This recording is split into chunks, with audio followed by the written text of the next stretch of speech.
Feet are, quite possibly, the most neglected sector of the musculoskeletal system, though everywhere you look, they are constantly at work. Feet are complex, with 26 bones, 33 joints, and many ligaments and muscles. Though researchers struggle to obtain comprehensive and accurate data on foot motion, the main functional elements are well understood. Feet function in two primary but opposite states. One is adaptive. During pronation, the foot adapts to uneven terrain by loosening its structure and yielding to the shape of the surface. The subtalar joint unwinds with pronation, reconciling inherited rotation from the leg, allowing the foot to remain pointing in the trajectory of gait. The second is propulsive. The foot must resupinate to become an efficient mechanical lever for push-off. Both of these states relate directly to the state of the main arch of the foot. A lowered arch with pronation gives adaptation. A raised arch with supination gives rigidity.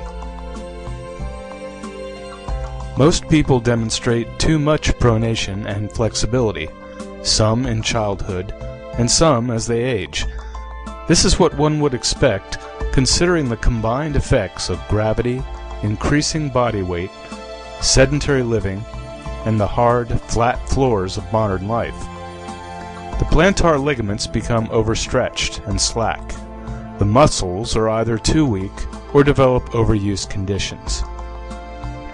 A foot with too much pronation must compensate for the lack of resupination in a number of different possible pathways.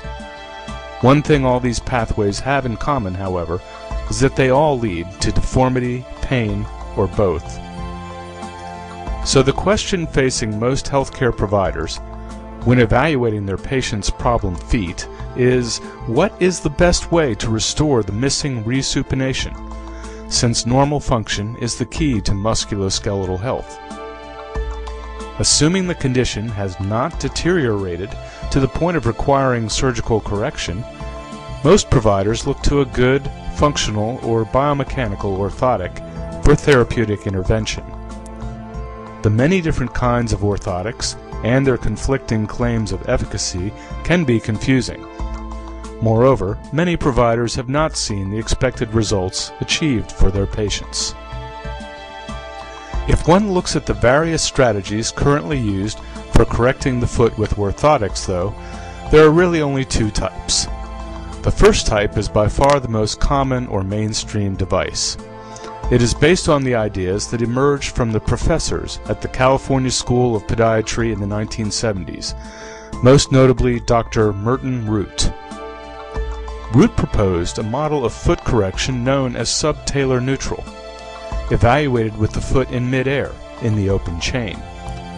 The goal was to encourage any particular foot into this position on the ground by means of frontal plane wedges under the heel and/or forefoot.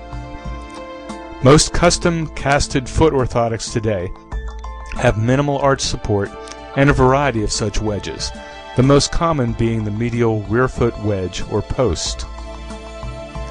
If you were to observe your flat-footed patient standing first on the floor and then on one of these Ruchian orthotics, you would notice no change to the patient's foot posture. The arch would be just as flat, and therefore the foot would function the same with too much pronation. This is because no matter what sort of tilt you might put under a heel or forefoot, if the arch is collapsing, it will continue to collapse until it is directly supported. The second type of orthotic design employs mass position as its goal of correction, using an orthotic that delivers full support to the arch. The foot is cast in mass position on the floor, which captures the optimal amount of closed chain supination easily obtained by any particular foot. The orthotic is made to this exact shape, and the supportive shell is calibrated to customize the amount of flexibility. This depends on a patient's weight, foot flexibility, and activity level. The goal is to allow enough flex for functional pronation and comfort, yet enough rigidity to impose sufficient resupination for normal function. Foot Solutions has created custom biomechanical arch supports, called CBAS for short, based on this emerging second type of theory and design. Our certified podorthists have trained in the special casting procedure that mass theory requires. They have also been trained in identifying the kinds of feet that will benefit from this technology. We have found that, with the exception of completely rigid feet, or those with gross structural changes caused by trauma, most feet respond extremely well to the functional or accommodative support provided by CBAs.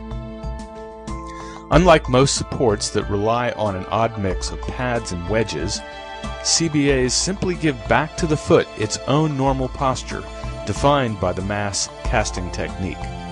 Since its introduction, CBAs have demonstrated overwhelmingly superior results for our clients, diagnosed with many of the common ailments such as plantar fasciitis, heel spur, bunion, metatarsalgia, Morton's neuroma, and hallux rigidus. Even many knee, hip, and back complaints related to the consequences of overpronation respond well to this unique functional and accommodative support. We encourage you to contact the foot support professional at any of our many Foot Solutions locations for more information about how CBAs may be helpful for your patients. CBAs are just one of the many tools we use at Foot Solutions to optimize the customer's comfort, endurance, and performance.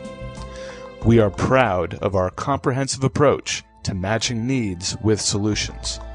We would love the opportunity to demonstrate to you what we mean by that.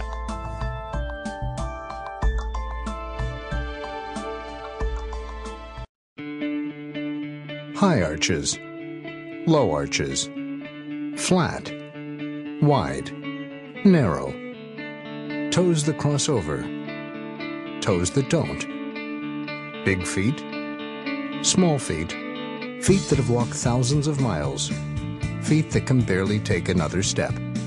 For every foot, there's a solution. Foot Solutions.